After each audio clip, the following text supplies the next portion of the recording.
தாம்பரம் மாநகராட்சியில் மனித நேயத்திற்கு கிடைத்த கைதட்டல். துப்புரவு பணியாளரை காரில் அழைத்து சென்ற துணை மேயர் கோ. காமராஜ். தாம்பரம் மாநகராட்சியில் நடைபெற்ற 77வது இந்திய குடியரசு தின விழாவில் கலந்து கொண்ட ஒரு துப்புரவு பணியாளர் நிகழ்வு முடிந்த பின் தனது வீட்டிற்கு செல்ல பேருந்து நிலையம் நோக்கி நடந்து கொண்டிருந்தார்.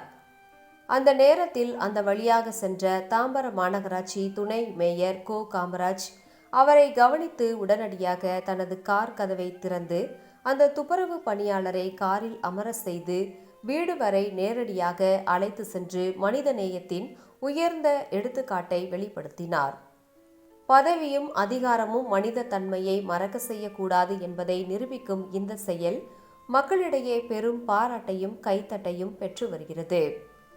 பொது நிகழ்வில் பணியாற்றும் அடித்தட்டு ஊழியர்களின் உழைப்பை மதிக்கும் இந்த நடவடிக்கை சமத்துவம், மரியாதை, மனிதநேயம் ஆகிய மதிப்புகளின் உண்மையான பிரதிபலிப்பாக பார்க்கப்படுகிறது.